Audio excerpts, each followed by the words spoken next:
Hello everyone, कैसे हैं आप लोग। आज हम एक बहुत ही बड़ी वैकेंसी की बात करने वाले हैं जिसका आप लोगों को बेसब्री से इंतज़ार था। इस वैकेंसी में क्या क्या है, क्या इसकी योग्यताएं हैं, कौन इसको फिल कर सकता है, उसके अलावा एग्ज़ाम कब होगा, सिलेबस क्या है, एज लिमिट क्या है, फीस कितनी है, वो सारी बातें हम इस वीडियो के अंदर करने वाले हैं। और इसी वजह से ये वीडियो बहुत ज़्यादा इन्फॉर्मेटिव होने वाला है। अच्छा लगे तो लाइक और शेयर कर दीजिएगा दोस्तों के साथ, और उसके साथ साथ में चैनल को सब्सक्राइब कर लीजिएगा। तो चलिए बात करते हैं। ये जो हमारी वैकेंसी है, ये वैकेंसी है CHO। ये एक ऐसी वैकेंसी है जिसका हमारे जो नर्सिंग के स्टूडेंट्स वगैरह हैं उनको बेसब्री से इंतज़ार था कि हमें कोई ऐसे गवर्नमेंट जॉब मिल जाए कि हमें ज़्यादा कहीं दूर नहीं जाना पड़े और हम अपने घर के आसपास रहते हुए ही अच्छे से जॉब कर लें, एक अच्छी सी सेटल्ड, एक अच्छी सी सैलरी हो और लग्जरियस लाइफ हो। कुछ इस प्रकार की हमारी तमन्नाएं होती हैं और उन्हीं तमन्नाओं को लेकर ये वैकेंसी है। बहुत अच्छी वैकेंसी है। चलिए बात करते हैं कौन सी है। तो ये वैकेंसी है हमारी CHO। कौन सी है? CHO है, यानी कि कम्युनिटी हेल्थ ऑफिसर, सामुदायिक स्वास्थ्य अधिकारी, संविदा भर्ती 2022। कल ही इसका नोटिफिकेशन आउट हुआ है, कल ही ये विज्ञप्ति निकाली गई है ये भर्ती। और यहाँ पर अगर आपको फॉर्म अप्लाई करना है तो वो रहेगा ऑनलाइन मोड। अब यहाँ पर जो सबसे पहले बात कर लेते हैं कि सीटें कितनी हैं, क्योंकि वही तो हमारी जान है ना कि कितनी सीटें हैं, उसी के अकॉर्डिंग तो हम लोग अप्लाई करेंगे। चिंता मत करिए, बहुत सारी सीटें हैं। लगभग यहाँ पर 3531 यहाँ पर सीट है। और अगर बात करें TSP एरिया के लिए तो TSP के लिए है 460 और जो नॉन TSP एरिया है उसके लिए है 3071 है। बहुत अच्छी खासी सीटें हैं, कोई दिक्कत नहीं है। इसकी जो ऑनलाइन फॉर्म जो लगाने की तिथि है वो आपकी रहेगी 8 नवंबर। कब से रहेगा? 8 नवंबर से 7 दिसंबर तक रहेगा। लगभग एक महीना आपको दिया गया है। बट मैं आपको यही कहना चाहूँगी कि अगर आप ये फॉर्म फिल करते हैं तो टाइम से कर दीजिएगा। कई बार हम लटकते रहते हैं और फिर लास्ट में क्या होता है, सर्वर बिजी और हमारा फॉर्म फिल नहीं हो पाता है। और ये चीज़ें आपको यहाँ पर ध्यान रखनी है, गलती नहीं करनी है। अब कुछ बातें करते हैं। इसमें कहा गया है सामुदायिक स्वास्थ्य अधिकारी संविदा। संविदा का मतलब है कॉन्ट्रैक्ट बेस पे है ये। और ये भर्ती ना बाकायदा आपको एग्जाम तो देना होगा इसके अंदर, बट ये कॉन्ट्रैक्ट बेस पे रहेगी। आपको 1 साल के लिए रखा जाएगा। ऐसा नहीं है, 1 साल के बाद हटा भी सकते हैं या फिर कोई और नोटिफिकेशन जारी करके आपको एक्सटेंड भी किया जा सकता है। वो टोटली डिपेंड रहेगा आगे आपकी गवर्नमेंट के ऊपर। ओके चलिए बात कर लेते हैं और इसके जो भी पहलू हैं उनके ऊपर धीरे धीरे। अगर आपको इससे रिलेटेड और कोई जानकारी चाहिए ना तो आप हमारे RSMSSB बोर्ड की जो राजस्थान गवर्नमेंट इनकी जो ऑफिशियल वेबसाइट है वहाँ पर जाकर इससे संबंधित जितनी भी जानकारी है वो आप यहाँ पर ले सकते हैं।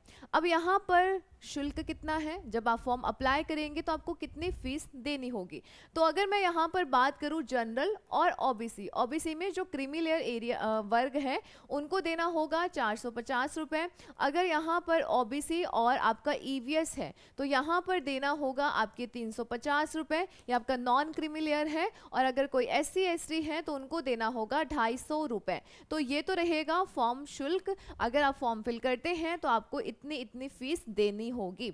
ओके उसके बाद में अब हम कुछ बातें कर लेते हैं कि यहाँ पर ये बाकी कुछ चीज़ें हैं जो इतना मैटर नहीं करती हैं। हम नॉर्मल यहाँ पे आगे चलते हैं कि क्या क्या और हमें यहाँ पर देखना है। सैलरी, ऑब्वियसली कोई भी हम जब एग्ज़ाम देते हैं तो हम उसकी सबसे पहले सैलरी ज़रूर देखते हैं कि हमें इसमें कितने रुपए मिलने वाले हैं। तो यहाँ पर रहेगा आपका 25,000। उसके अलावा यहाँ पे आपको और इंसेंटिव्स भी मिलेंगे और वो मिलाकर आपका हो जाएगा, वो लगभग मिलेंगे आपको 15,000 के। और टोटल आप मान लीजिएगा कि 40,000 आपको यहाँ पर मिलने वाले हैं इस जॉब के अंदर। बुरा नहीं है, बहुत अच्छा है। और आपको कहीं ज़्यादा दूर जाने की ज़रूरत नहीं है, ज़्यादा वर्कलोड वगैरह भी नहीं होगा। तो उस बेसिस से आपका ये जो सैलरी है वो बहुत अच्छी है। अब बात करते हैं कि कौन दे सकता है, कौन ये फॉर्म फिल कर सकता है। तो यहाँ पर थोड़ा ध्यान से देखिएगा कि कौन कौन फिल कर सकता है, क्योंकि ना यही हमारे बहुत बड़े डाउट होते हैं, हमें समझ नहीं आता है। बहुत बार जब मैंने दूसरे पहले भी वीडियोस बनाए हैं ना, बच्चे चीज़ों को देखते नहीं है वीडियोस को सही से और बार बार वही कमेंट सेक्शन में पूछते हैं कि मैम ये भी कर सकता है, वो भी कर सकता है, कैसे करना है, जबकि वो सारी चीज़ें आपको वीडियोज़ में बताई हुई होती हैं। ठीक है, देखिएगा। अब यहाँ पर जो बीएससी इन कम्युनिटी हेल्थ जिन्होंने किया है बीएससी, वो यहाँ पर इसको अप्लाई कर सकता है इसमें, या फिर मतलब कि नर्सिंग में अगर आपने बीएससी किया है, उसके अलावा अगर आपने जीएनएम करा है, नर्सिंग किया है और बीएससी, वो यहाँ पर अप्लाई कर सकता है। अगर कोई आयुर्वेदा में प्रैक्टिशनर है, मतलब कि प्रैक्टिस कर रहा है, मतलब BAMS है, तो वो भी यहाँ पर अप्लाई कर सकता है। और वो कैसे यूनिवर्सिटी से होना चाहिए, रिकॉग्नाइज्ड यूनिवर्सिटी, कुछ ऐसा नहीं कि फर्जी आलू चालू कहीं से भी कर लो, ठीक है, ऐसा नहीं होना चाहिए।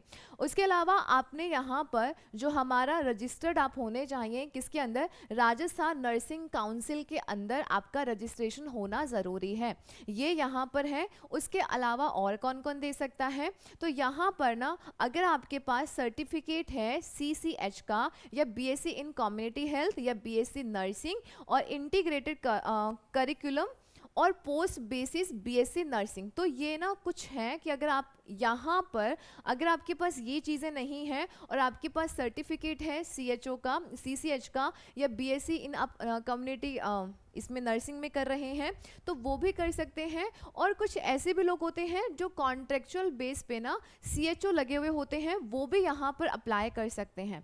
ओके, उसके अलावा एक चीज़ और है कि अगर आपके पास ये भी नहीं है ना, सर्टिफिकेट भी नहीं है, अगर आपने BSc नर्सिंग के साथ इंटीग्रेटेड करिकुलम, ये आपने अगर ब्रिज कोर्स किया हुआ है ना 6 महीने का, अगर आपने 6 मंथ का ब्रिज कोर्स किया हुआ है, तो भी आप अप्लाई कर सकते हैं इसके अंदर, ठीक है। तो ये है, अगर आपके पास ये चीज़ें हैं तो आप बशर्ते यहाँ पर इस फॉर्म को अप्लाई कर सकते हैं और एक बहुत अच्छी जॉब पा सकते हैं। उसके अलावा अगर मैं यहाँ पे बात करना चाहूँ कि आयु यहाँ पर एज लिमिट क्या है, तो जब हम यहाँ पर एज लिमिट की बात करते हैं, आपको ये सारा डिटेल में पढ़ना हो ना, तो आपको मेरे टेलीग्राम चैनल दिव्या चंदानी पर ये मैं सारा PDF शेयर कर दूंगी, ताकि आप आराम से, जो नर्सिंग वाले स्टूडेंट हैं वो आराम से यहाँ पर देख लीजिएगा कि क्या क्या यहाँ पर लिखा गया है, और जो मोटी मोटी बातें हैं कौन अप्लाई कर सकता है, वो सारी चीज़ें मैं आपको यहाँ पर बता रही हूँ। बाकी आपको इतना पढ़ने की नीड नहीं है।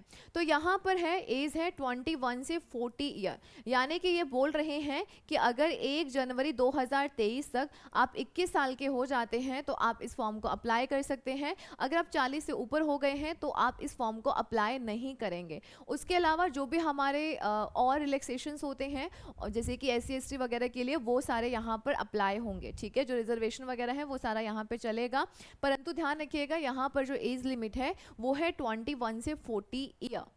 उसके बाद में हम यहाँ पे बात करते हैं नेक्स्ट कि आवेदन कैसे करना है। आवेदन नो डाउट आपको यहाँ पर ऑनलाइन ही करना होगा। वैसे जो लास्ट टाइम एग्जाम है वो ऑफलाइन हुआ था, तो अभी भी चांसेस है कि जो आपका एग्जाम है वो ऑफलाइन ही होगा। उसके बाद में हम यहाँ कुछ बात कर लेते हैं जो मेन है, यहाँ पर इसका पाठ्यक्रम मतलब कि सिलेबस और कितने क्वेश्चंस रहेंगे।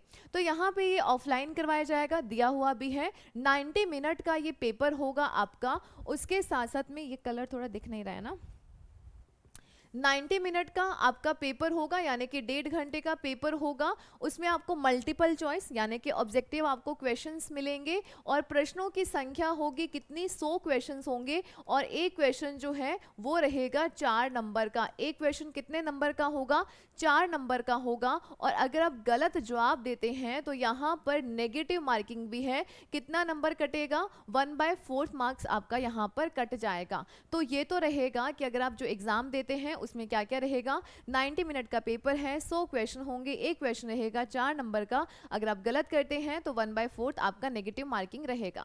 उसके बाद में सिलेबस क्या क्या रहेगा, सिलेबस जो नॉर्मल नर्सिंग का होता है वही है, थोड़ा सा एक्सटेंड किया गया है, बस यही आप थोड़ा सा देख लीजिएगा कि जनरल अवेयरनेस है, बेसिक्स ऑफ ह्यूमन बॉडी है, basics concept of public health, child health, family planning, और उसके अलावा मैटरनल हेल्थ है, कम्युनिकेबल डिजीज़ है, नॉन कम्युनिकेबल डिजीज़ है, न्यूट्रिशन है, स्किल बेस्ड है, जनरल मेडिसिन और मेडिकल इमरजेंसीज है, उसके अलावा जनरल फार्मोलॉजी है। ये सारा आपका सिलेबस रहेगा जो आपका लगभग नर्सिंग का है। ये सारा सिलेबस मैं आपको अगेन सेंड कर दूंगी, शेयर कर दूंगी।